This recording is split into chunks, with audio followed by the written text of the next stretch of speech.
Bon, il y a une bonne truc de marche. C'est la classe.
Tu veux pas mettre ta veste, c'est bon?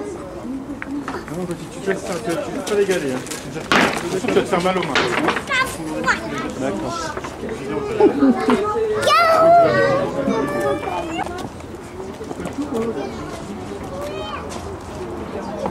On va être sans courir.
Alors, que veux-vous dire? Ah bon? Mais ouais, parce que tu m'avais demandé que je t'envoie les chansons. Puisque vos amis vous filment. Pas de commentaires. Salut toi. Comment tu vas sinon?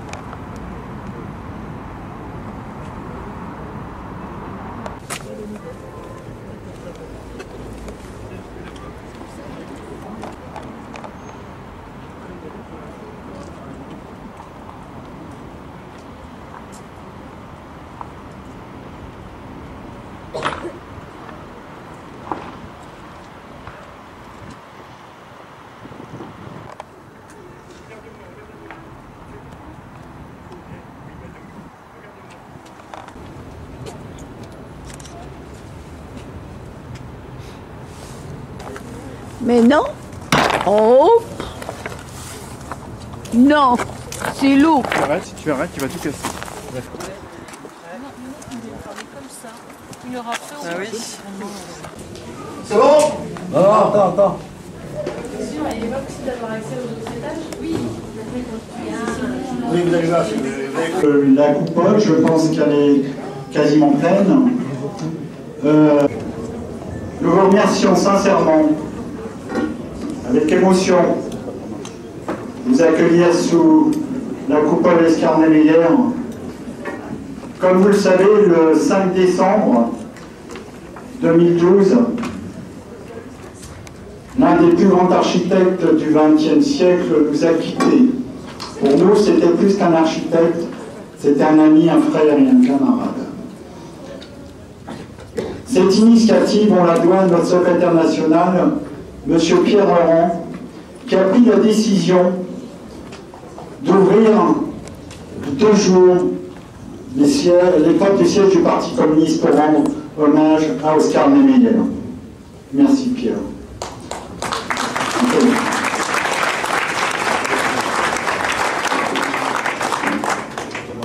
Nous accueillons aussi le directeur du journal L'Humanité.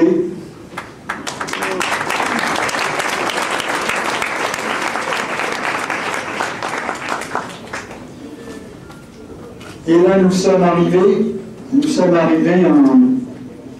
à un moment fort de l'hommage, puisque nous avons 3 acteurs qui ont vécu cette aventure humaine extraordinaire, qui ont construit le siège avec Oscar Niemeyer, qui vont vous faire vivre toutes leurs émotions, toutes leurs aventures, toutes leurs difficultés.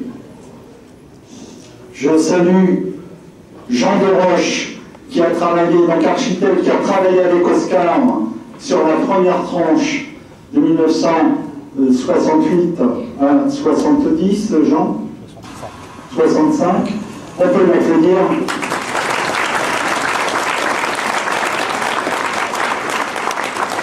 Notre ami Jacques Tricot, qui a joué un rôle déterminant, ingénieur et qui était directeur du bureau d'études d'ingénierie et qui a joué un rôle déterminant dans la construction et dans le choix des entreprises. Je vous demande de le saluer également.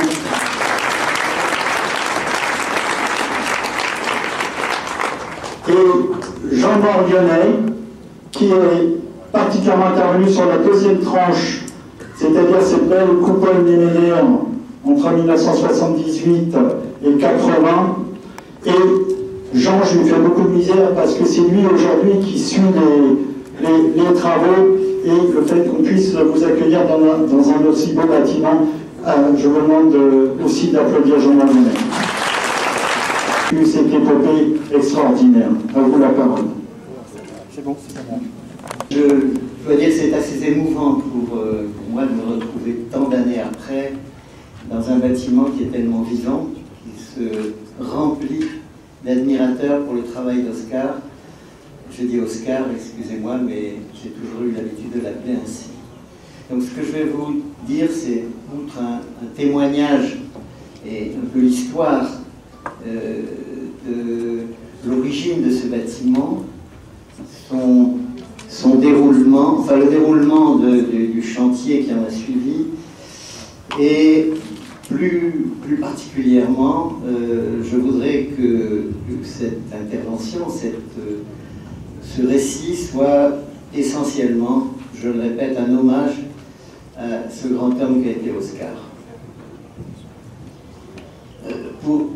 Tout d'abord, en ce qui me concerne, je voudrais dire ce que représentait cet homme, comme la plupart des jeunes de l'époque qui ont fait leurs études d'architecture avant 68, dans cette école des beaux-arts engluée dans l'académisme, la parution d'un numéro spécial de l'architecture d'aujourd'hui, qui était une revue qui fait encore autorité, un numéro spécial sur le Brésil a été un choc tout à fait extraordinaire.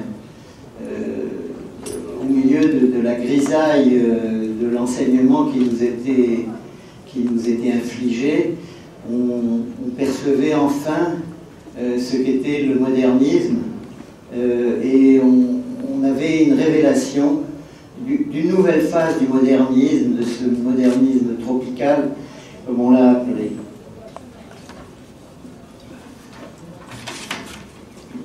Voilà, donc jeune architecte, dans les années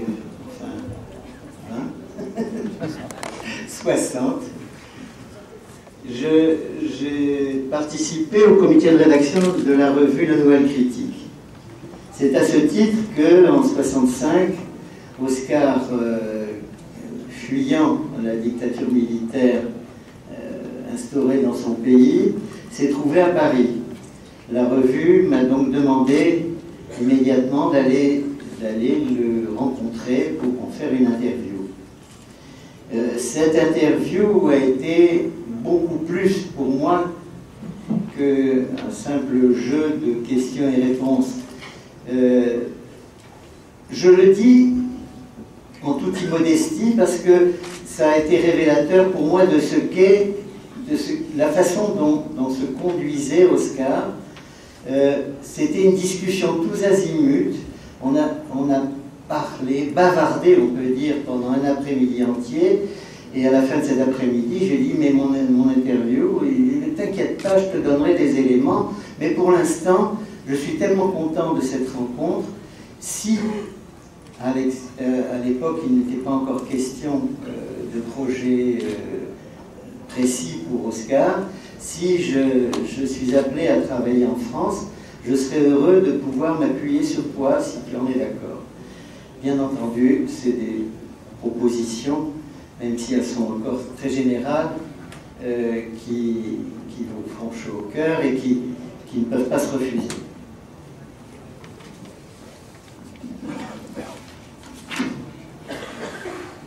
La décision de faire appel à Oscar Niemeyer pour ce projet, on appelle toujours projet les architectes, même pour des bâtiments qui sont construits depuis quelques décennies. Donc c'est toujours un projet. La décision de faire appel à Oscar est venue d'un homme tout à fait extraordinaire, Jean Nicolas, architecte lui-même. Il était un conseil extrêmement écouté par la direction du parti, et il avait très bien compris que ce bâtiment ne devait pas être seulement un bon bâtiment qui fonctionne bien, il fallait qu'il soit en plus un manifeste intellectuel, un manifeste oui, intellectuel, mais en même temps un déclencheur pour les militants communistes et pour ses cadres, un déclencheur de l'importance que pouvait revêtir l'architecture et l'art en général. Il avait, m'avait-il dit, eu quelques idées avant, en particulier de faire éventuellement appel à Alvar Aalto, qui était à l'époque le très très grand architecte finlandais et qui venait de construire un magnifique bâtiment dans Helsinki, qui était une maison du peuple. Mais l'arrivée d'Oscar a évidemment totalement fixé les choix. Il n'était absolument pas question de rater cette occasion formidable d'avoir un architecte de cette envergure pour faire ce bâtiment. La proposition de me voir associé à ce travail a été présentée, Nicolas l'a assumé parfaitement, et d'une façon tout à fait étonnante. Là encore, c'est une petite anecdote que j'aimerais vous donner. Nicolas était un homme, comme je vous l'ai dit, qui avait cette grande capacité. C'était un architecte, je l'ai dit, mais il avait en plus une culture de l'architecture moderne. Il était un ami réel des plus grands de l'époque, de Le Corbusier, de Charlotte Perriand, de Jean Prouvé. Et donc il était par cet amour de l'architecture nouvelle, un extraordinaire vecteur vers ses décisions. Il avait, comme c'est un peu classique dans ce genre de cas, une part d'utopie dans ses idées, et il s'était dit, on va appeler un architecte pour faire chaque niveau du bâtiment, bien entendu sous la conduite d'Oscar. Il faut dire qu'à l'époque, les architectes communistes étaient extrêmement nombreux, donc il y avait de quoi faire. Mais, première réunion pour parler de ce dispositif, nous étions pas sous la coupole qui n'existait pas, et cette proposition arrive. Et je me rappelle que c'est Jean Renaudy, qui était un grand architecte qui est mort maintenant, qui a dit « mais il n'en est pas question ». Oscar a dit qu'il avait confiance en Jean de Roche, il ne faut pas l'embêter, qu'il fasse son travail, et ensuite on verra comment ça se passera. Donc c'est comme ça que finalement, je me suis trouvé devoir assumer une telle tâche. J'étais à l'époque associé à Paul Chemetov dans le sein d'un atelier important, l'AUA, atelier d'urbanisme et d'architecture. D'un commun accord, on s'est dit, on ne va pas mélanger les genres, l'AUA a une trajectoire bien à lui, puisque c'est l'atelier. On va monter une petite cellule autonome pour développer le projet. c'est ce qui s'est passé. Donc nous avons, parallèlement à notre travail dans l'AUA, animé une cellule de travail avec le BERIM, en particulier Jacques Tricot, qui a assuré surtout la mise en œuvre technique du bâtiment.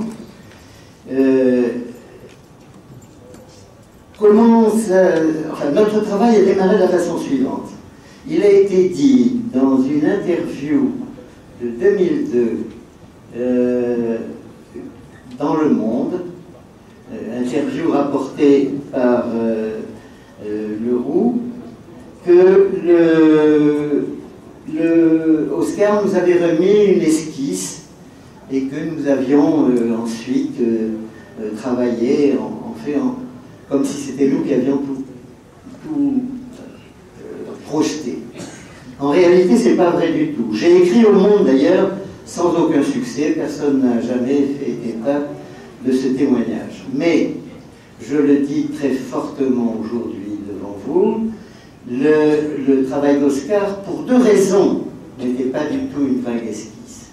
D'abord parce que Oscar avait l'habitude de se déplacer toujours avec beaucoup d'amis. C'était sa façon de vivre, il ne pouvait pas vivre sans un entourage très chaleureux. Et il l'a eu. Il était donc avec deux jeunes architectes qui travaillaient avec lui, Müller d'une part, un Allemand qui avait pris la nationalité brésilienne au lendemain de la guerre, et José Luis Pignot. Ces deux architectes, donc avant même que nous intervenions, ont formalisé un avant-projet sommaire, qui effectivement était sommaire, mais qui donnait toutes les règles de composition du bâtiment, et ces dessins extrêmement précis. Je le répète encore, même un croquis d'Oscar, son trait était tellement suggestif qu'on ne pouvait pas ne pas être guidé par ce travail. Pour nous, enfin, Oscar rapidement a dû quitter la France. On a démarré ce travail sur la planche. Je dois dire que pour nous, ça a été une expérience extraordinaire parce que nous avions à la fois la liberté et toutes les directives, un peu comme des musiciens qui interprètent une partition.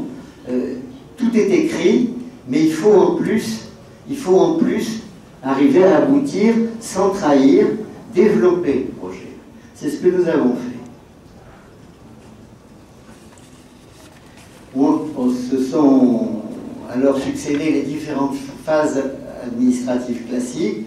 On a mis en forme le dossier de permis de construire qui a été obtenu. Il faut dire que Malraux à l'époque avait un peu poussé les choses.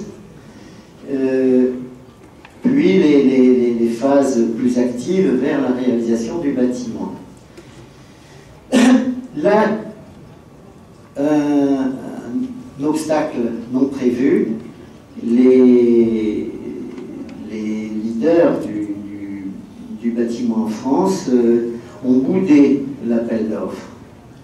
Il se trouve que, je revendique encore là une part du choix qui a pu être assuré à ce moment-là. Je venais de réaliser deux ensembles de vacances importants dans le sud de la France avec une entreprise, Astaldi France. Il s'était établi avec ce troisième personnage qui va devoir réaliser un projet, outre la maîtrise d'ouvrage, donc représentée par la direction du parti, mais essentiellement Georges Cosna qui nous a beaucoup aidés, les architectes, et l'entreprise qui allait construire. Donc l'entreprise Astaldi, j'avais éprouvé ses capacités à faire du béton extraordinaire. Et il nous est apparu que c'était vraiment le choix rêvé. Astaldi s'est totalement impliqué dans cet ouvrage, et je dois dire que vous avez vu la qualité des décennies après de l'ensemble. Le béton n'a pas trahi Oscar.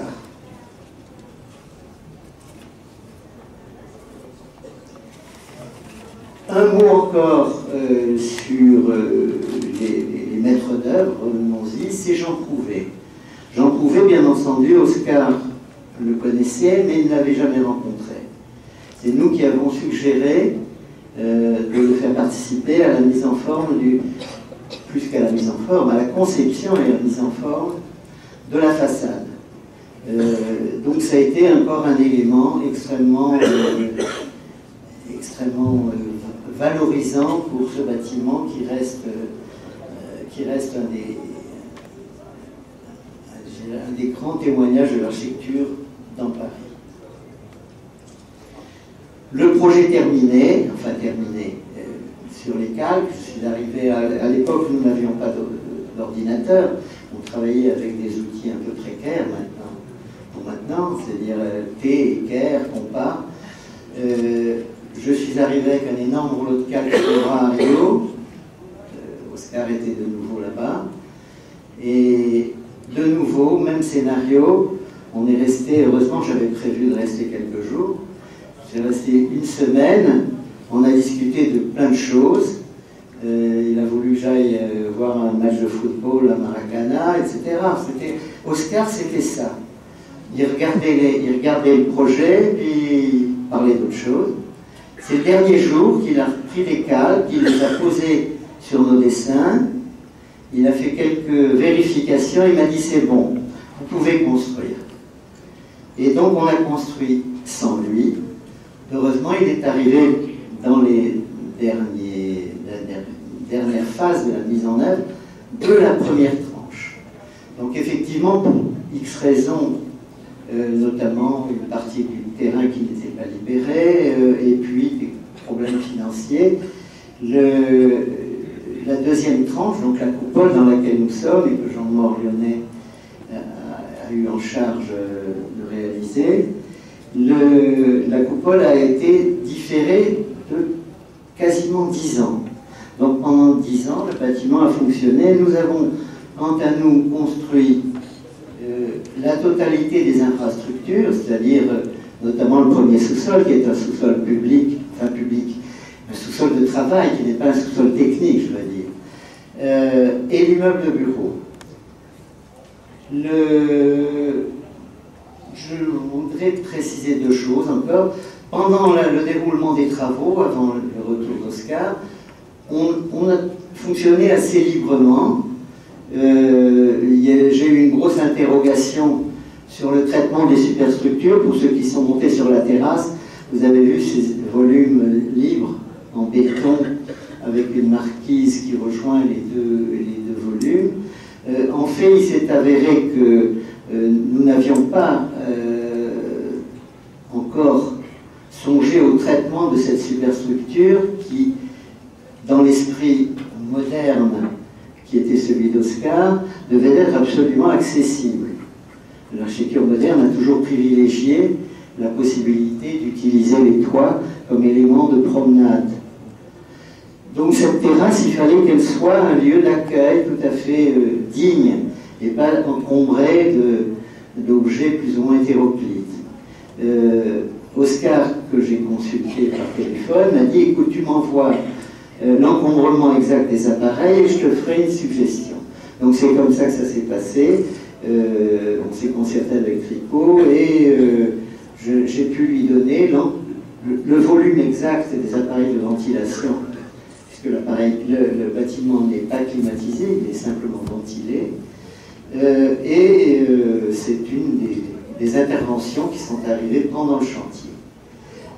À la fin du chantier, donc Oscar est arrivé, il semblait parfaitement content de ce qui était réalisé. Il a fait quelques suggestions, non pas de correction, mais plutôt de reprise de certaines choses, notamment pour ceux qui se sont promenés dans l'immeuble,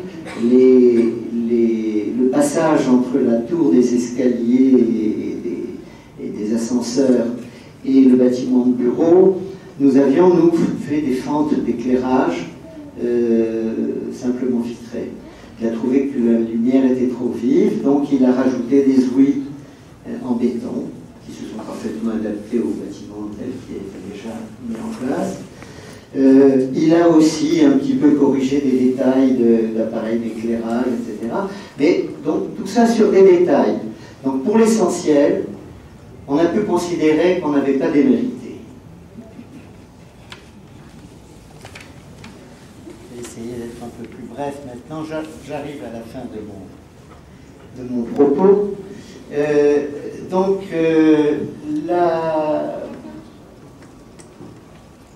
La deuxième tranche, je vous ai dit, s'est déroulée 10 ans après sa construction, en tout cas. Entre-temps, donc, j'avais dû prendre une voie qui m'éloignait un petit peu de ce projet. Le Bérim a été chargé de monter un bureau pour Oscar, qui se trouvait être sollicité pour beaucoup de nouveaux projets sur la France, l'Algérie, l'Italie. Ce bureau, qui se situait aux Champs-Élysées, a été animé par un jeune architecte de l'époque, Jean Morlionnet, qui était à mes côtés, et qui donc de ce fait a pu réaliser la deuxième tranche et finir le bâtiment. Pour l'inauguration, qui se déroulait donc à la fin de cette deuxième tranche, j'ai eu le grand bonheur avec Maria, ma femme, qui est une architecte brésilienne, d'accompagner Oscar, et vraiment, il nous a démontré son grand bonheur d'être dans ce bâtiment, de l'avoir vu réaliser. Je pense qu'à aucun moment Oscar n'a regretté la façon dont ce chantier a été mené. Ça tient, je pense, un peu à moi, mais aussi à la maîtrise d'ouvrage, à l'ingénieur, à la... voilà, c'était un cas de figure tout à fait exceptionnel de la capacité des trois tenants nécessaires à l'élaboration et à la construction d'un bâtiment qui a parfaitement fonctionné. Donc je passe la parole peut-être à Jacques Tricot qui vous parlera de son expérience.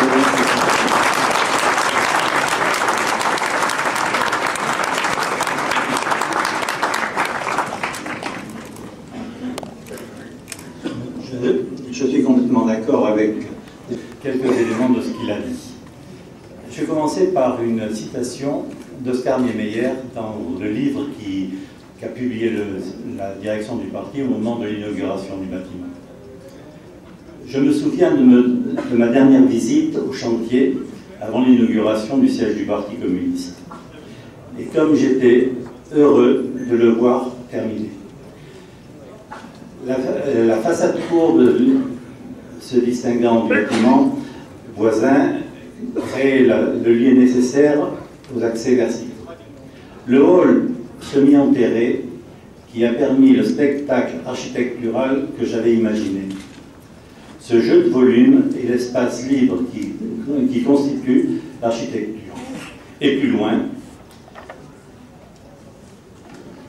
14 ans auparavant, j'avais élaboré le dessin du hall, les mêmes volumes heureux, formes, et pour le visiteur, la même surprise. En fait, ce que Jean de Roche a dit, les esquisses de départ, les dessins de développement et la réalisation, il n'y a quasiment jamais eu de changement. Ce que dit Oscar dans ce texte, c'est très important. D'une part, du point de vue de l'architecture, son bâtiment, le bâtiment de bureau, et sa séparation du reste du projet. C'est un des points sur lesquels il y a eu une question technique. Comment réaliser cette coupure? Et c'était un problème en fait de béton armé, un problème très clair, très précis, et sur lesquels nous mettions, en fait, je n'étais pas d'accord avec les solutions proposées par Niemeyer, et il a fallu négocier, trouver une solution qui soit conforme à ce qu'il souhaitait et conforme à ce qui était nécessaire du point de vue de la portance. Cette question-là est très claire quand on regarde de l'extérieur le bâtiment. On a l'impression de la légèreté de ce bâtiment au-dessus de l'infrastructure. Et la coupure est complètement visible. Je pense qu'effectivement, et ce qui a été fait correspondait à ce qu'il souhaitait, et de toute façon, il fallait bien qu'en même temps le bâtiment tienne. La deuxième chose que dit Oscar, c'est l'importance du hall autour de la coupole. Il voulait absolument un lieu totalement dégagé. Et il nous a posé là un problème technique extrêmement difficile, sur lesquels nous avons eu des gens passent rapidement sur ces questions-là, mais en même temps, le travail c'était aussi ça, trouver des solutions pour qu'on puisse réaliser. Pour réaliser la couverture du hall, il y avait nécessité de modifier ou de créer certains éléments structurels qu'on a rajoutés. Et la discussion a duré pendant un certain temps, y compris la recherche. À l'époque, j'étais moi aussi un très jeune ingénieur, et j'avais pas suffisamment de poids pour que ce que je disais était considéré comme étant la seule solution possible. Il y a donc eu compétition, recherche de solutions alternatives. Tu te rappelles peut-être qu'on a fait appel à René Sargère pour savoir s'il n'y avait pas une solution plus satisfaisante. On a fait appel à des informaticiens pour savoir s'il n'y avait pas des choses que je n'avais pas vues. Au total, la discussion a eu lieu. Si j'en parle, c'est parce que c'est pour moi un élément complètement essentiel de tout ce qui s'est passé ensuite entre Oscar, je fais comme Jean de Roche, je dis Oscar, et on disait toujours Oscar, on ne disait jamais Niemeyer, on disait Oscar. Tout ce qui s'est suivi de notre collaboration s'est fait sur la base d'une véritable coopération, d'un véritable respect de ce que pouvaient représenter les éléments techniques que j'amenais. Donc les deux problèmes ont été résolus, et on a pu finalement arriver au projet tel qu'il a été chiffré.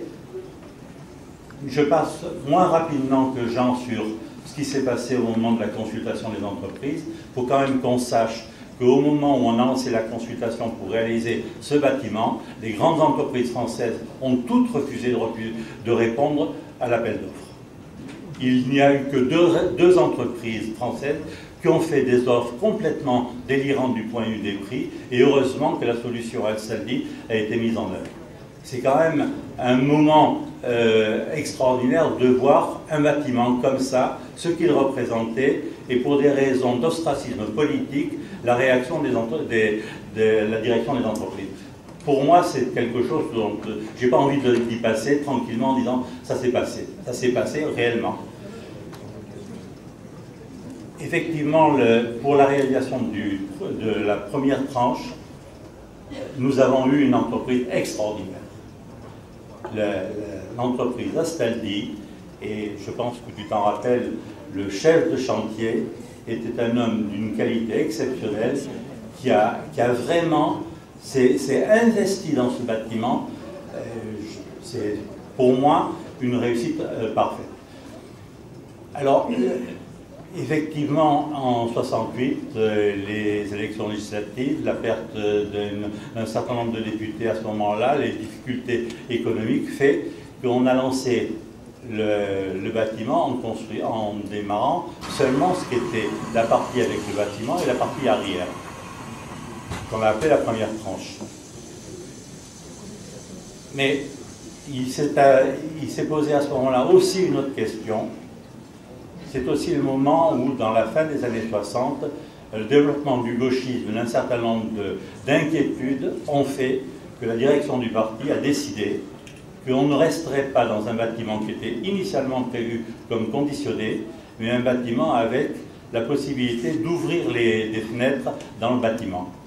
Et c'est à ce moment-là qu'on a imposé à Jean Prouvé la solution qui a consisté à ce qu'il invente les ouvrants qui sont un cas unique d'ouvrant dans les façades comme ça, parce qu'effectivement, on voulait que ce bâtiment puisse vivre sans le conditionnement d'air. Mais en même temps, ça a amené une deuxième chose, et c'est pour ça que quand Jean parle des bâtiments, des superstructures au-dessus de la terrasse, en fait, ce sont des superstructures qui ont été rajoutées à partir de cette décision, parce qu'il a fallu complètement modifier les installations techniques qui étaient initialement prévues et qui étaient toutes en sous-sol.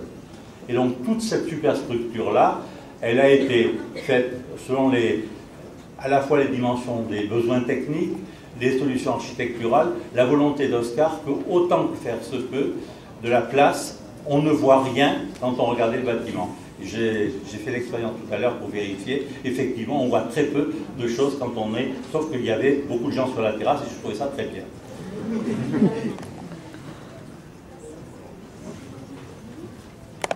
Du bâtiment, Jean a dit l'essentiel et je pense qu'éventuellement on pourra,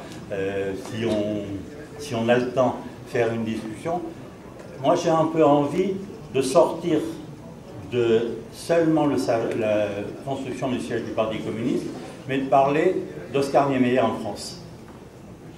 Parce qu'il y a eu le siège du parti, au même moment il avait un projet de zone d'aménagement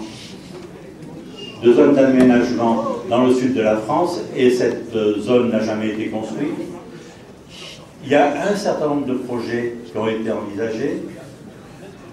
Un qui est pour moi tout à fait essentiel, c'est Pierre Dreyfus, qui était le président directeur général de Renault, a fait une commande à Oscar Niemeyer pour la construction du siège de Renault. Et une équipe a été constituée et on a eu pendant quelques mois un travail d'une équipe constituée autour de ce projet-là. Je n'étais pas dans le coup, j'étais simplement aux côtés de Niemeyer, mais personnellement. Jusqu'au jour où Dreyfus fait savoir à Oscar que ce projet ne pourra pas être construit. Oscar s'inquiète, me demande de regarder, et j'ai travaillé pendant un certain temps sur la possibilité de justifier le projet qu'avait envisagé Oscar. Je pense que j'avais fait une démonstration suffisante pour que, dans une discussion avec Dreyfus, j'ai montré que c'était faisable et que ça s'apparentait en fait un petit peu à ce qu'avait fait Oscar en Italie, le Mondadori à Milan. C'était à peu près un projet de la même nature. On a eu avec Oscar à ce moment-là l'accord de Dreyfus pour que les opérations recommencent. En fait, il y a eu un coup tordu contre Niemeyer qui fait qu'on a prétendu que des grèves avaient eu lieu et que ça a justifié l'arrêt de ce projet. Le siège actuellement de Renault ne mérite pas qu'on en parle.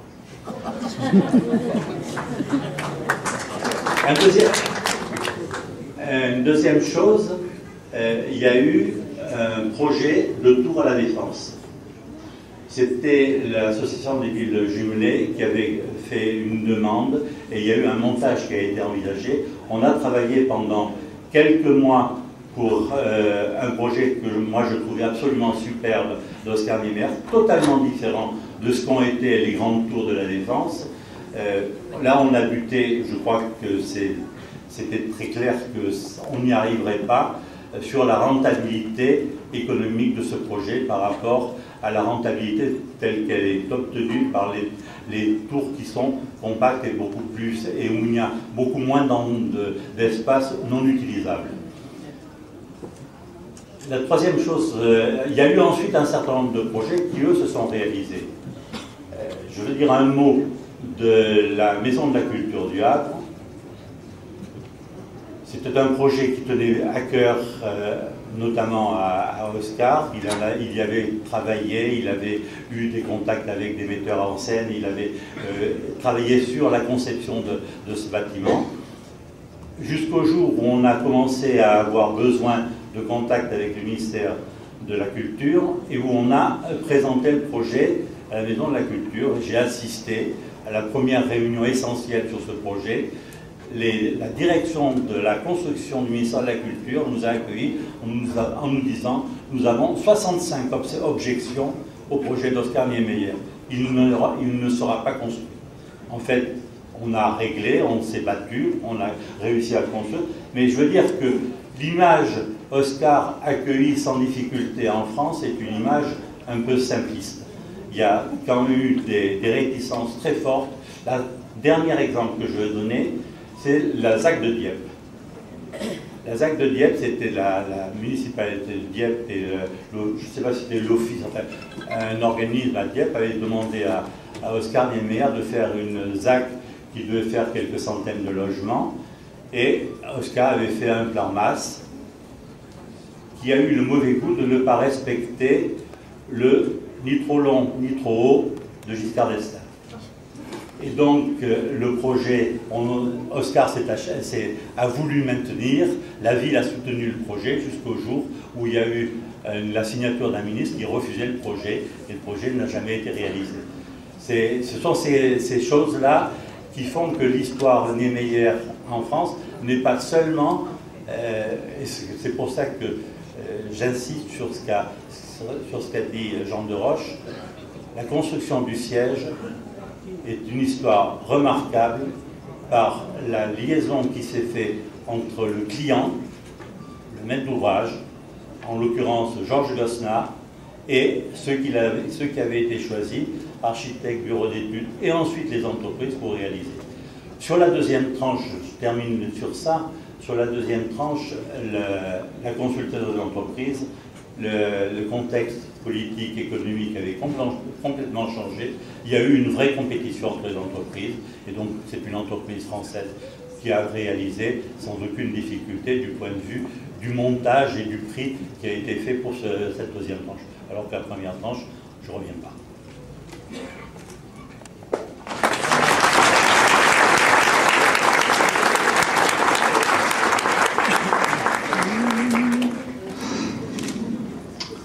En 1975,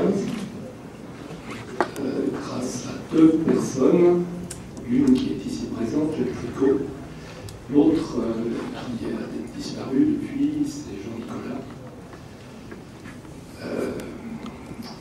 Et j'ai travaillé avec lui pendant 6 ans,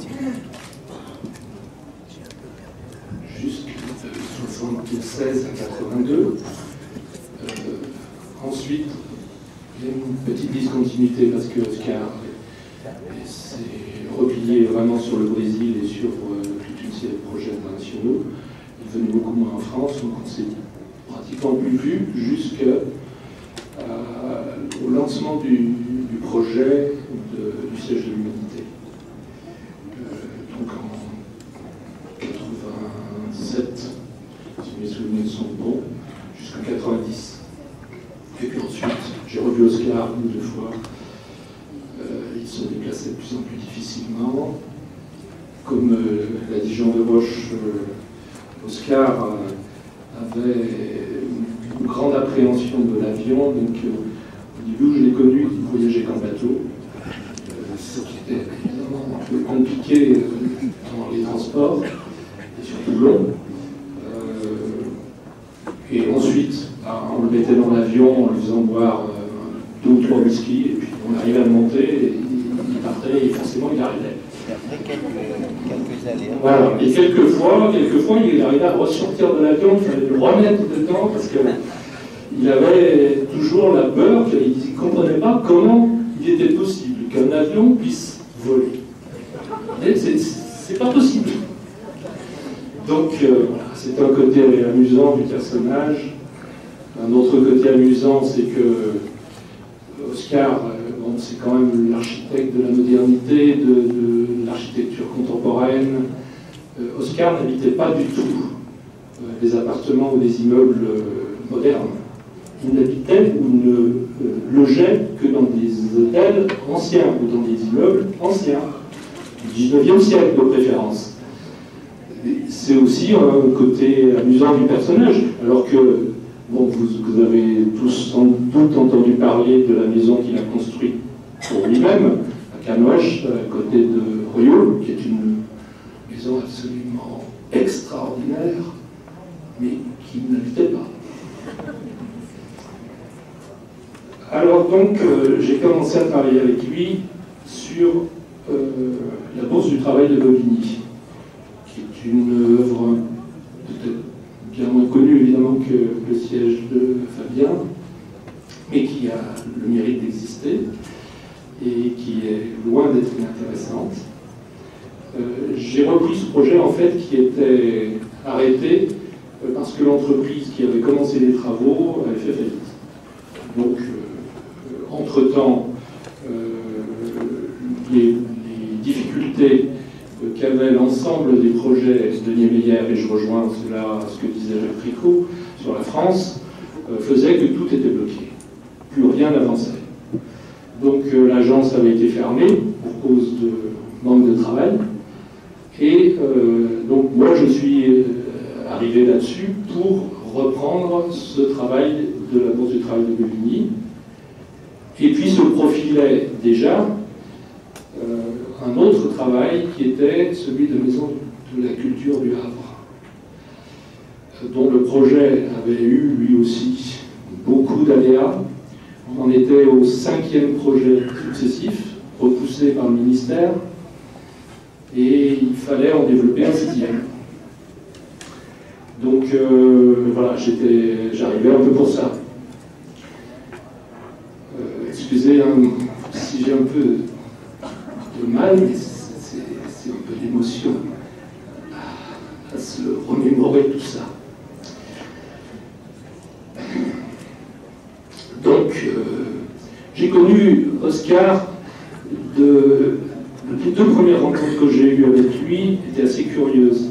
La première, c'était dans son hôtel, il était malade, il était couché avec 38 de fièvre, à côté aux Champs-Élysées, dans un vieil hôtel, là aussi, de tradition typiquement anglaise.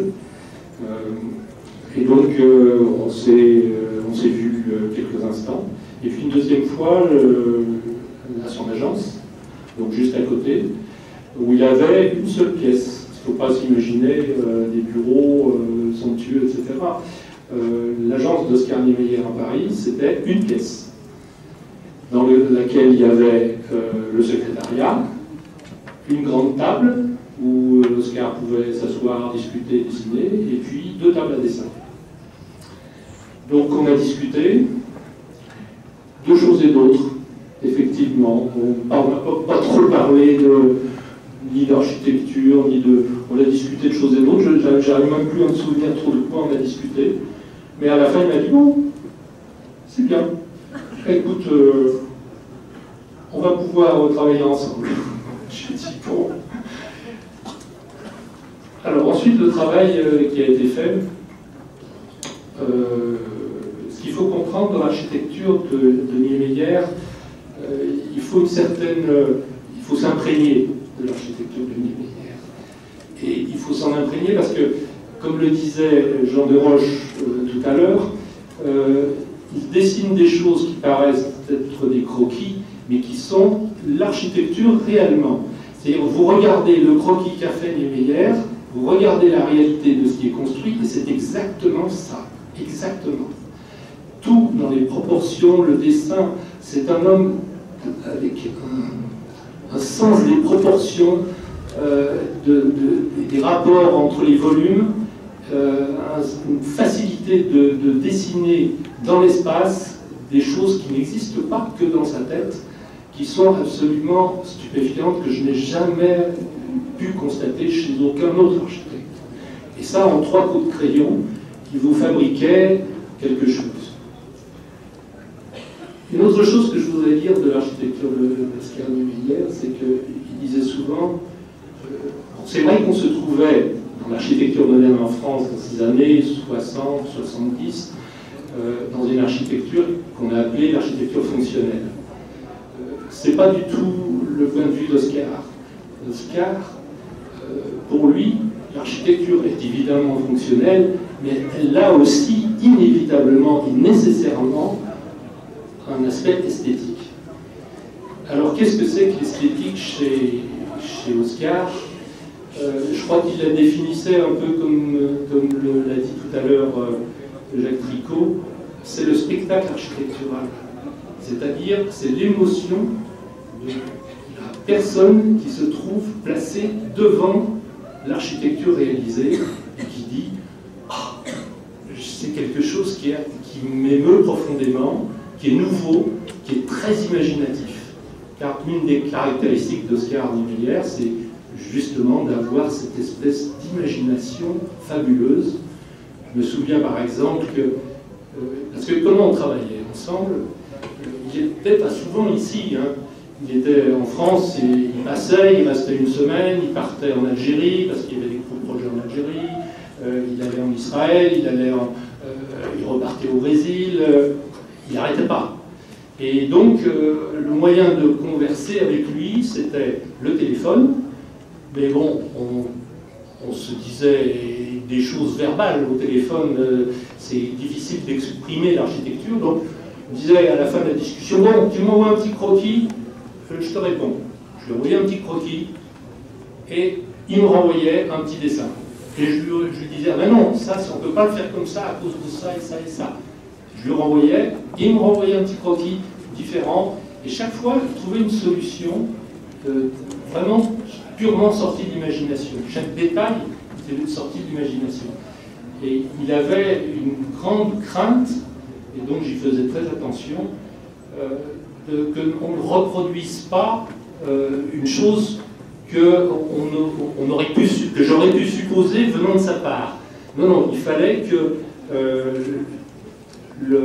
soit la chose corresponde très exactement à l'idée du dessin, du croquis qu'il avait fait, soit qu'il la réinvente complètement. Et donc j'ai fait mes premières armes sur la Bourse du travail de Bobigny, mais là c'était un chantier, donc il y a beaucoup de choses à mettre au point dans un chantier. C'est un projet sur papier, c'est que 60 ou 70% des choses, le reste, ça vient aussi pendant la phase du chantier. Les textures des matériaux, la façon de les mettre en œuvre, tous les petits détails qu'on va surgir au fur et à mesure du chantier qu'il faut régler. Donc là, j'ai fait mes premières armes avec lui là-dessus. C'est ce qui m'a permis de comprendre un peu sa façon de penser. Après la Bourse du travail de Bobigny, j'ai donc travaillé sur l'ensemble culturel du Havre. Là, c'était un projet à redémarrer complètement. Je me souviens des premiers dessins d'Oscar, refaisant complètement le projet du Havre, et que ensuite j'ai intégralement mis au point, puisque là, aussi bien dans la phase du projet, de son dessin et de son exécution, j'ai fait le travail que je devais faire. Et entre-temps, il y a eu Fabien, puisque Fabien a redémarré deuxième tranche à partir de 78. Donc, on a repris le projet, on a modifié un petit peu quelques parties du programme, parce que les choses avaient évolué depuis l'origine, mais on a conservé évidemment l'essence intrinsèque des choses, à savoir cette façon de présenter. Là, je reviens aussi, la présentation, la représentation, c'est quelque chose d'extrêmement important chez Minière. Le bâtiment, on le voit de la place du colonel Fabien, parce qu'il se présente à vous. Et c'est cette façon d'offrir de l'espace, mais en même temps de donner du recul au bâtiment de façon à ce qu'on lui donne sa perception spatiale. C'est ça qui est très important dans l'architecture de Minière. Et donc, autant la partie supérieure, je dirais, la surface extérieure, le parvis, la coupole, ça n'a pas changé. Autant l'intérieur a bougé. Tout à l'heure, Jacques Tricot parlait de la difficulté qu'il y avait à réaliser le grand hall qui précède cette coupole. La coupole en soi, techniquement, n'est pas difficile à réaliser, ça se tient presque tout seul, mais ce qui est très compliqué à réaliser, c'est cette espèce de plafond sans aucun, très peu de points porteurs, dont toutes les poutres en fait sont intégrées dans l'épaisseur de 2 dalles béton, qui font qu'on n'a pas du tout le sentiment d'avoir quelque chose de lourd, mais au contraire quelque chose d'extrêmement léger, parce qu'on ne sait pas, en fait, que l'épaisseur totale du plancher est beaucoup plus importante qu'on ne peut l'imaginer. Ce n'est pas simplement une dalle béton. Il y a aussi, évidemment, ce travail sur l'espace de ce hall, avec cette pente inclinée, le plafond qui suit, la double courbure, assez compliqué à faire, évidemment, en réalisation, vous imaginez. Je me souviens avoir travaillé point par point avec l'entreprise qui réalisait la deuxième tranche. donc ce qui était la SAEP, disparu depuis. Point par point, on avait quadrillé toute la surface et chaque point, il y avait 2 cm d'écart, 3 cm, de façon à pouvoir réaliser le coffrage parfaitement et de façon parfaitement continue. Cette espèce de pente qu'on a dans ce hall d'entrée, c'est à la fois une idée géniale, je veux dire, on descend naturellement vers cette coupole, mais c'est aussi lié au fait que Oscar ne voulait absolument pas qu'il y ait quelque chose qui surgisse au-dessus du trottoir et qui masque en quelque sorte la continuité de ce trottoir avec l'esplanade. Et c'est pour ça qu'il a descendu un peu tout l'ensemble pour l'encastrer. Bon, voilà quelques éléments. Alors après, qu'est-ce que je peux vous dire sur la coupole? La coupole a donné lieu à pas mal de discussions, puisque en fait l'intérieur, ce que vous voyez ici, n'était pas défini. Donc ça a donné lieu à beaucoup d'allers-retours entre moi-même et Oscar. Par exemple, il y a eu une phase où cet appareillage de plaques métalliques n'existait pas. Ce qui était envisagé, c'était de faire un staff continu qui ait exactement la même forme que la coupole. Bon, j'ai écrit à Oscar en lui disant, j'ai téléphoné plutôt en lui disant non, ça c'est pas du tout possible parce que sinon on va avoir un point de focalisation sonore et ça va être impossible de s'entendre dans cette salle. Donc il m'a dit bon, je vous propose autre chose. Bon, alors donc on a échangé comme ça, pour finalement arriver à cette solution dont il connaissait un petit peu déjà le principe, puisque ce genre de plafond, alors pas du tout en forme de coupole, mais à l'horizontale, existe dans l'assemblée de Brasilia. Il y a un plafond qui est similaire à ça, qui est à base de plaques métalliques comme ça. Et donc il connaissait le système, donc quand je lui en ai parlé, je lui ai dit qu'on pourrait imaginer de suivre complètement la forme de la coupole, il a été tout de suite partant. D'autant que on est quand même dans un lieu extrêmement fermé ici. On est à l'intérieur d'une coupole sans aucune ouverture sur l'extérieur. Et l'idée d'avoir quelque chose d'extrêmement lumineux et très aérien, évidemment, était intéressante pour l'ambiance de cette chose-là. Le haut-vent, ça a été rajouté au dernier moment par Oscar. C'est comme le haut-vent qui est à l'extérieur sur le parvis, ainsi que la sculpture, on va dire, qui est juste à côté.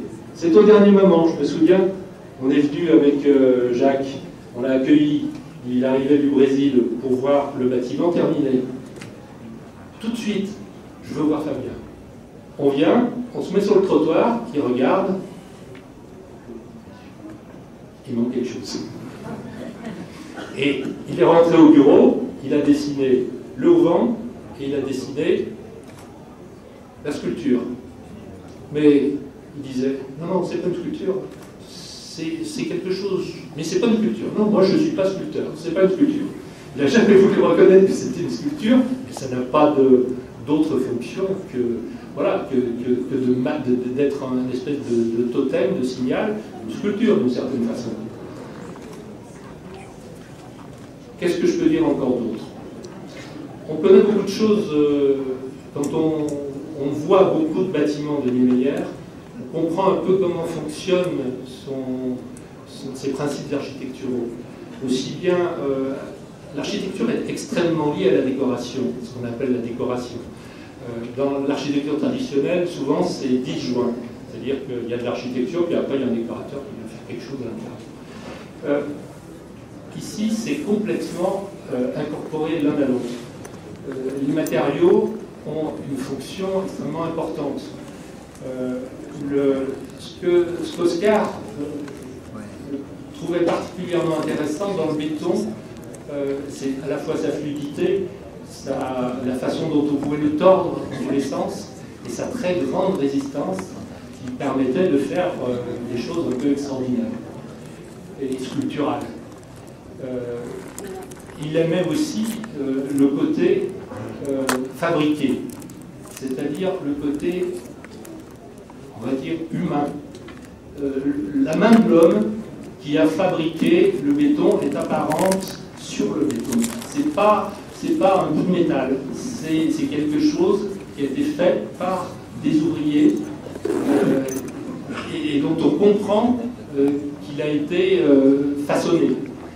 Ça, c'est déjà une chose très importante. La main, d'ailleurs, quelque chose d'important chez Oscar. Peut-être parce qu'il dessinait extrêmement facilement, et parce qu'un architecte, évidemment, sa main, elle compte beaucoup. Pour ceux qui connaissent le Havre, le bassin est surmonté d'une main qui est la main d'Oscar. C'est la main moulée d'Oscar qu'on a fait réaliser à Paris. À São Paulo, par exemple, au Mémorial de l'Amérique latine, vous avez une sculpture, on va dire, qui se dresse au milieu, à côté de la passerelle, qui est une main avec une trace rouge comme du sang, qui est en fait le dessin de l'Amérique latine. La main a quelque chose d'important chez Oscar. Et bon, voilà, c'est une petite réflexion sur cette... Alors, enfin, pour les matériaux, vous remarquez qu'il y a beaucoup de matériaux différents ici, mais toujours fait, comment dire, de manière très sobre. C'est-à-dire que chez Oscar, ce qui est important, c'est l'architecture. C'est pas la décoration. Le matériau n'est là que comme support de l'architecture. Il disait souvent, quand on fait un bâtiment, dès qu'on a fini le bâtiment en béton, l'architecture est là. Il n'y a pas besoin de rajouter quelque chose. Alors évidemment, après, pour le confort, oui, il y a besoin de rajouter des choses. Mais l'architecture est là dès le départ. Ça, c'est une des caractéristiques aussi de Oscar. Voilà, je vais raccourcir mon propos. Et je vais le raccourcir aussi en disant que c'était un homme très sensuel. On a souvent dit que son architecture avait un très grand rapport avec la sensualité féminine.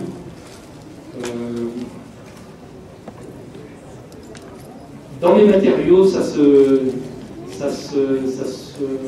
sent aussi. La proximité d'un matériau très soft, comme la moquette qui vient sur du béton très brut, c'est une espèce de façon de fabriquer un rapport sensuel. Et chez Oscar, on trouve très très souvent ce genre de dispositif. Voilà tout ce que je peux dire, mais j'en oublie certainement. Un peu en boutade, on a raconté les difficultés d'Oscar à prendre l'avion, malgré son admiration pour le modernisme et tout ce qui était de progrès. Le seul avion qu'il a apprécié, c'était le Concorde, pour deux raisons. D'abord parce qu'il allait vite, et ensuite, m'a-t-il dit, parce qu'il était beau. Et vous voyez, Oscar qui prétendait toujours que l'architecture c'était secondaire, ce qui était important c'était le peuple, c'était la politique, c'était... En réalité, pour lui, l'essentiel c'était le beau et le nouveau. Il voulait toujours qu'un projet soit un autre, soit différent. Il employait toujours ce terme de différent. Voilà. International du Parti communiste français, voudrait dire deux mots.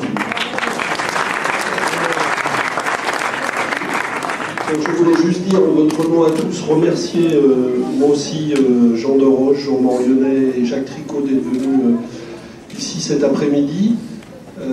Dire que vous êtes des témoins privilégiés parce que je pense qu'ils n'ont peut-être pas eu souvent l'occasion de dire ici, en tout cas dans cette coupole, ce qu'ils ont raconté aujourd'hui. Donc je crois que nous avons tous appris des choses et c'est très bien ainsi. La mémoire de ce lieu se transmet de la manière dont il a été construit, dont il est né. Et puis, vous dire aussi qu'on n'est pas tout à fait à la fin de ces 2 jours de porte ouverte, puisqu'il va y avoir un gros...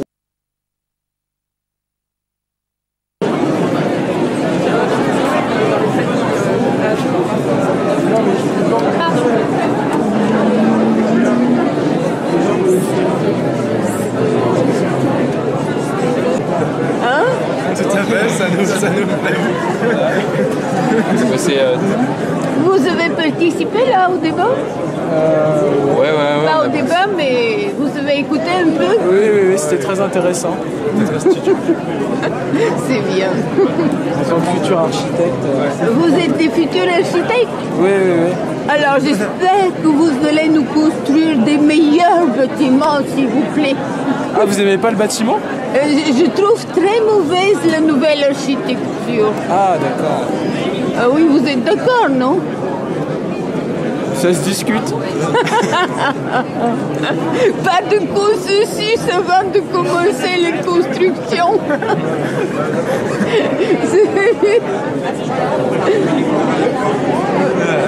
Alors, vous voulez dire quelque chose? Non, là j'ai rien à dire maintenant, sauf que Oscar Niemeyer est un grand homme, voilà. Non, rien à dire, pas plus. Voilà, merci.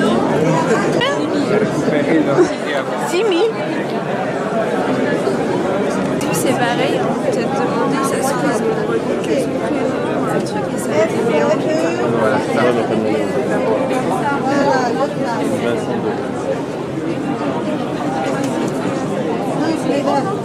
Le cœur. Oui, mais alors des fois, il n'y a plus de place dans la coupole, alors les gens ne comprennent pas que... Voilà. Le cœur Bernadette. Voilà, oui, ça va.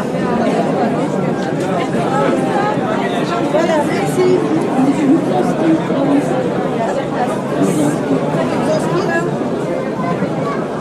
Vous êtes sûr, hein, sinon je demande les cartes d'identité. 6 000, hein. On est à... Attendez, 8, on est à 5 500. 5 000? 5 500. 500. Est-ce que tu es sûr d'avoir tout compté? On peut encore les faire, hein. Mais c'est bien. Hein. Déjà 5 500, c'est important. Oui. Parce qu'on est dans les chiffres des journées portes ouvertes du patrimoine, des journées du patrimoine. Donc, on est dans les mêmes chiffres. 2 jours? Oui. Et 6 000. On est dans les mêmes chiffres, alors. Oui. Donc c'est bien, c'est parfait. Surtout que ça, il y a eu moins de publicité de fête que pour les journées du patrimoine. Il y a eu de la pub dans l'UMA, il y a FR3 en a parlé aussi, il y a eu quelques journaux qui en ont parlé, mais ça n'a pas le même impact que les journées du patrimoine. Alors faire le même nombre de visiteurs, c'est quand même exceptionnel. Il y a un désir de couper. Ah oui, absolument. Excusez-moi si je regarde pas complètement, mais je compte les gens en même temps. Ah oui? Alors ça a été un peu l'enfer pour compter. On y arrive, on y arrive. Il faut avoir de l'expérience, quoi. Il continue à arriver, regarde. On est très contents. On est là, on est là.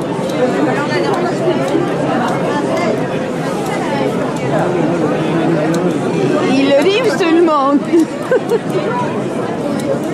C'est là que tu as fait? Comment?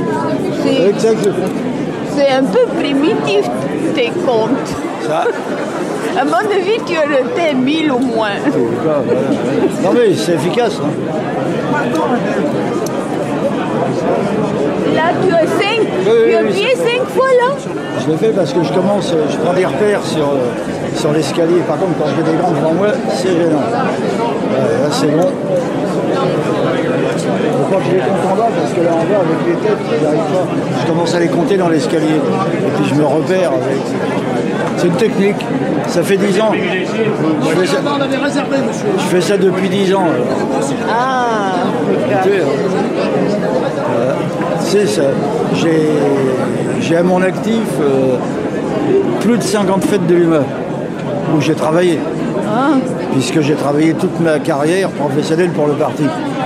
J'ai travaillé comme permanent, j'étais un permanent technique. Donc j'ai commencé à l'Humanité, j'avais 19 ans. Quelle année?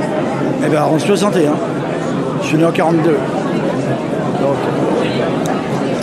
je suis entré à 19 ans à l'Humanité. Et après, jusqu'à la fin de... jusqu'à ma retraite, quoi. J'ai toujours travaillé pour le parti. Et puis maintenant, on continue, sauf que là, on est des bénévoles. Voilà. Alors on en est très content. On ne fait pas ça pour la gloire, on fait ça par conviction. Quoi?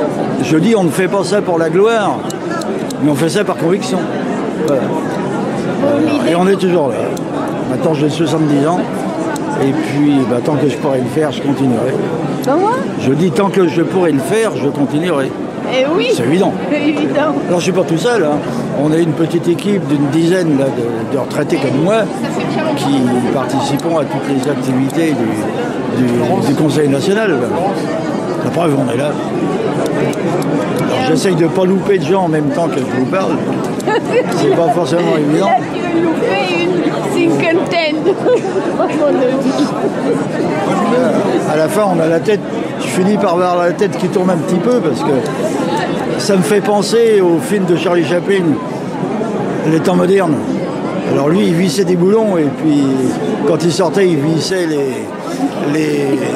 les boutons des vestes des femmes. Quoi. Alors moi, c'est pareil, je suis en train de compter. Je suis sûr que tout à l'heure dans le métro, je vais continuer à compter les gens qui entrent dedans. Il faut un peu d'humour quand même. Oui, tiens que je montre comment tu fais.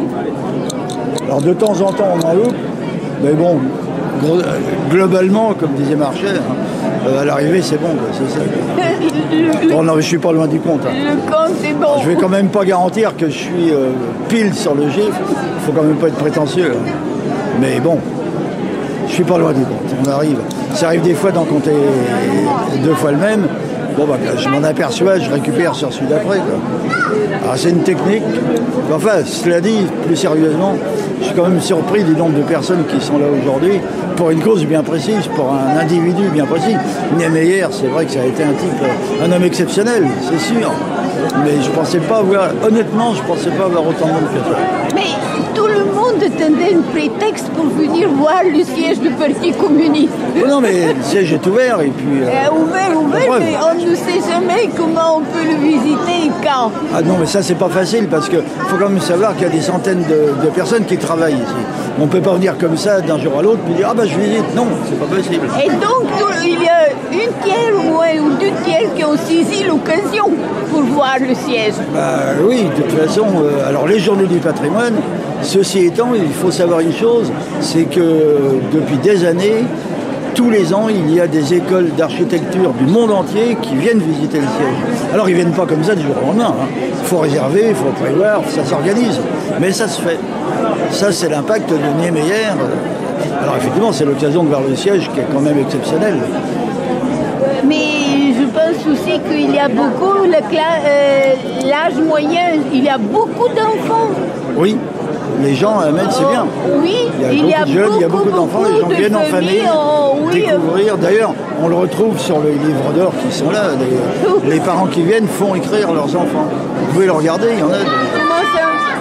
Ils disent aux enfants, les enfants font des petits graphismes, des petits dessins et ils signent les livres d'or qui sont là. Alors là, bon, là, je suis tout seul, j'ai pas le temps, je peux pas compter les gens. Et puis là, j'en loupe 2-3, oh là. Je vais les rattraper. À mon avis, tu es resté 50 encore. Même si j'en loupe un ou deux, c'est pas grave. Là, tu es bien resté. Là, c'est l'enfer. Là, faut y aller.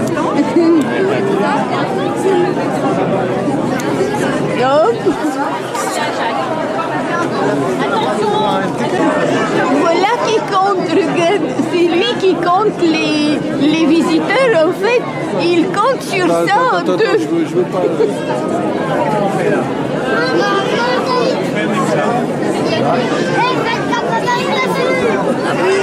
Il y a mon étudiante brésilienne. Moi, je vais venir. 3 plus au moins. Parce que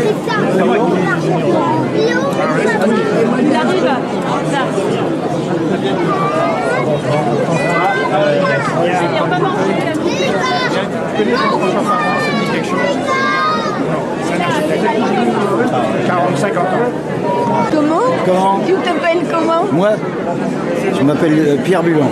Comment? Pierre Bulan. Bulan, B-U-L-A-N. Là, j'ai du mal. Hein. Il y a une fournée qui est arrivée d'un seul coup. Alors quand il y a des grandes personnes comme ça devant moi, bah, j'ai du mal. Non, ça va. Il est 4h30. Seulement. Alors je ne sais pas si le concert est déjà débuté. Non, je crois pas. Parce que le débat a été un peu plus long que prévu. Alors le concert de musique, Regarde. on peut retarder. Avec les bébés même. Qui sont là avec les bébés, c'est fou. Qui est C'est Maurice Thorez qui le premier a émis cette idée. C'était un de ses désirs. Mais dès les années 50, hein, c'est vieux. Il voulait aussi il y a très longtemps qu'il avait à son idée que l'ancien siège qui était rue de Pelletier, le 44, il avait, dès le milieu des années 50, il avait trouvé que ça allait bientôt être dépassé et qu'il fallait faire quelque chose d'autre. Il n'y avait plus de place. Non, ça devenait trop juste. Alors le problème c'était d'arriver à trouver une place. Et là ça a été le symbole effectivement parce que cet endroit-là ça a toujours été un lieu populaire, de la résistance, etc. Avant-guerre c'était des baraquements qui étaient là, où était le siège de la CGT et entre autres du SCORO. Alors là, Ah là non, c'était regarde. le siège aussi du Secours Rouge, qui était l'ancêtre du Secours Populaire, après la guerre. Avant la guerre, ça existait déjà. Ça s'appelait le Secours Rouge. Alors il y avait des baraquements qui étaient là, et puis c'est donc devenu la place du colonel Fabien à la Libération, à la demande du parti d'ailleurs, parce que en mémoire de Pierre-Georges qui était le colonel Fabien. Et puis donc voilà.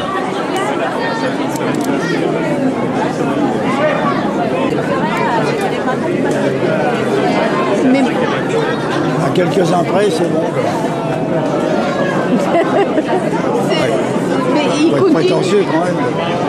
Mais c'est bon pour Mario.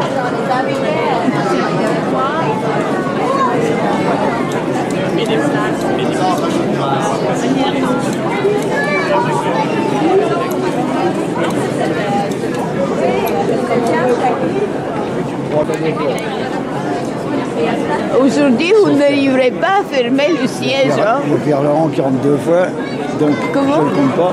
Il est déjà rentré tout à l'heure. Ah, c'est régulier. Bah, ça suit le métro, hein, forcément. Les gens, ils viennent au métro. Alors, à chaque rame, comment à chaque rame qui arrive du métro, bah, voilà, on les retrouve là tout de suite. Hop.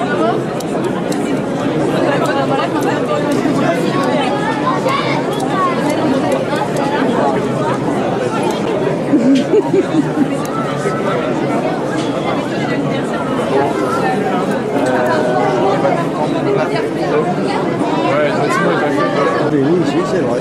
Bien sûr. Ouais. Ils se sont quoi? Ils se sont donné rendez-vous, il y a plein de gens, moi je les vois de là en comptant. Je vois qu'il y a des gens qui sont là, ils rentrent et ils attendent. Oui, les gens se sont retrouvés là.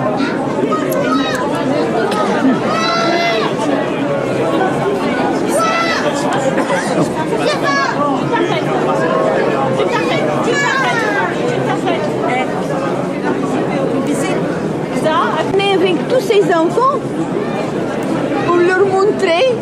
Comment? Qu'est-ce que vous voulez leur montrer là? Ah, le bâtiment, l'architecture. Et rien que ça? Oui. Ah bon?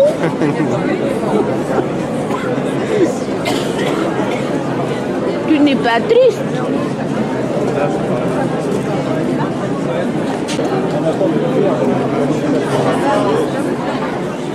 Alors, il y a une raison, compte tenu du calendrier.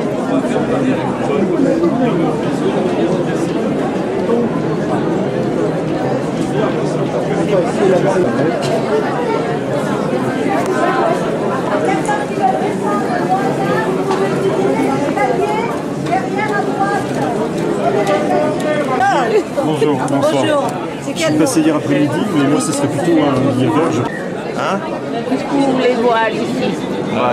La terrasse et l'exposition Oscar Niemeyer. Et le film aussi, mais on l'a vu déjà. Vous n'avez pas pu rentrer. L'entrée? Il y avait trop de monde pour le film. Ah, il y a beaucoup de monde, oui. Donc vous n'avez pu rien voir. C'est exact. Mais on est arrivé trop tard aussi. Ah oui, il faut toujours être 1 heure avant maintenant. Et passez le bonjour à Jean Salem. Si on va le prendre. Ah oui, d'accord. Groupe de Brad. Oui, non, moi je n'y vais plus. Je filme surtout ici. Ok.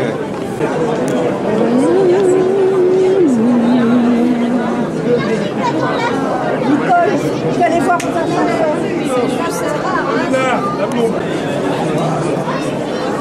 C'est où?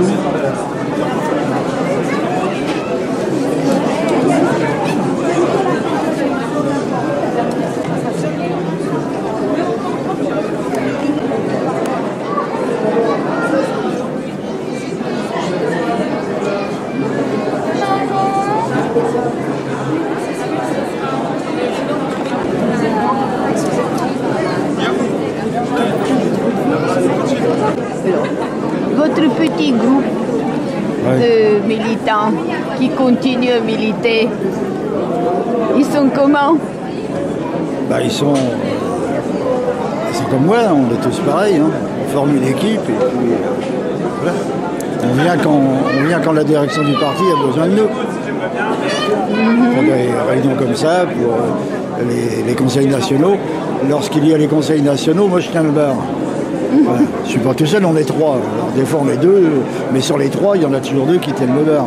Puis le 3e qui fait autre chose. Hein. On va là où on a besoin de nous. Voilà, c'est simple. Hein.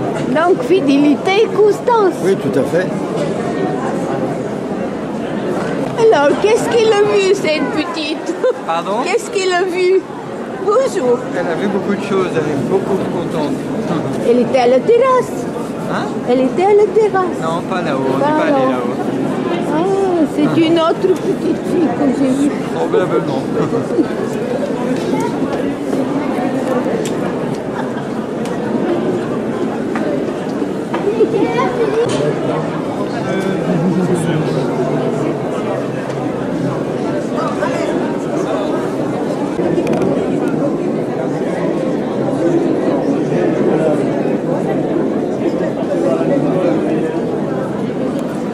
Bonjour encore.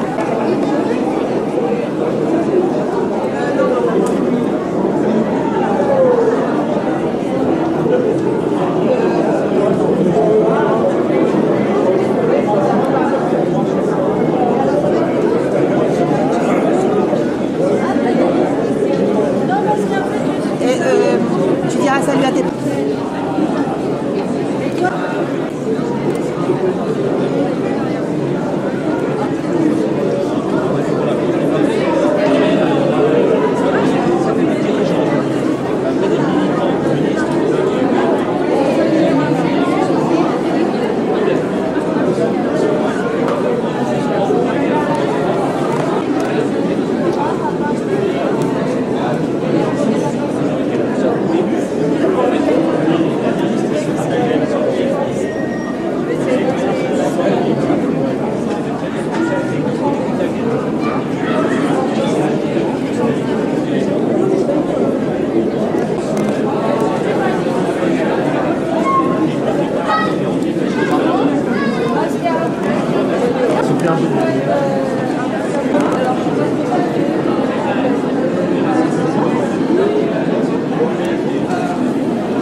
Oh, mais je suis très... Non, je suis trop vilaine. Il faut interviewer des jeunes dames. Non, il faut interviewer des jeunes dames. Tout le temps, mais plusieurs fois dans l'année, avec un concert, une manifestation culturelle. Voilà. C'est déjà dit, non? Non, reculez la main. Veuillez reculer, s'il vous plaît. Ah oui, mais elle ne veut pas se fermer. C'est un peu loin là. C'est la cellule. Ouais, je vais te demander que vous pouviez, si possible, plus. Tu nous as quittés et beaucoup t'a comparé à Matisse, Picasso. Tu as donné aussi donc la maison de la culture d'art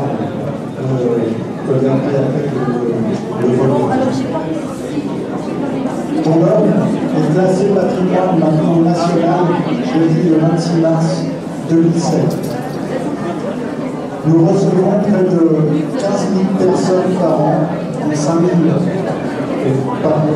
la bibliothèque du Jardin du patrimoine et aujourd'hui, je vais vous assurer. Je vous remercie formellement, ça c'est mon point.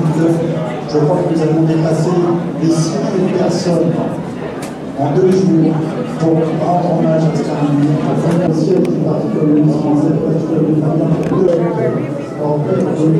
Ça, c'est le siège. C'est le siège de la place du colonel Fabien. Et je vais te montrer les autres.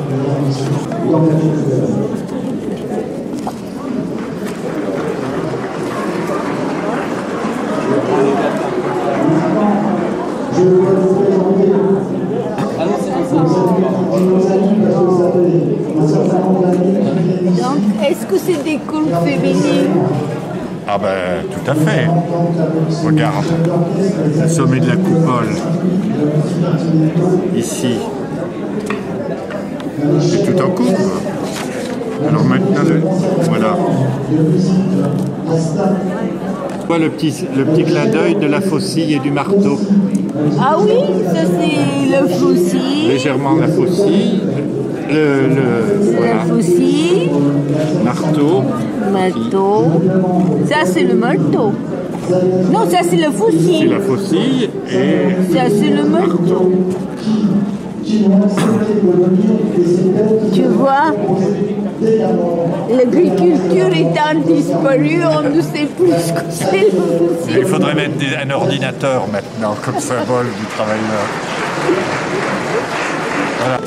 Je suis là comme membre de la Fédération de Paris du Parti communiste, qui s'occupe de la collection des œuvres d'art du parti. Et dans la collection, lorsqu'on a déménagé entre la rue Lafayette et la place du colonel Fabien, on a déménagé toutes les œuvres d'art, accrochées ou pas accrochées au mur, et des coffrets, par exemple les coffrets des dessins des Meyer. On a des coffrets comme ça, avec des lithographes, par ailleurs avec des lithographies de Debré ou des choses comme ça. Et donc aujourd'hui, on vend nos coffrets de dessins de Niemeyer. Voilà. Tiens. Tu t'appelles comment? Comment? Tu t'appelles comment? Bernard Dolé. Bien.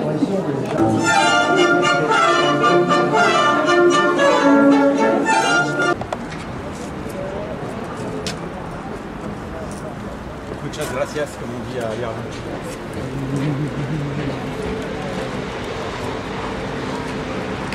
Avant, j'apprends, en Berlin, j'apprends avec les capitales européennes à Clara. Ah bon? Ouais. Alors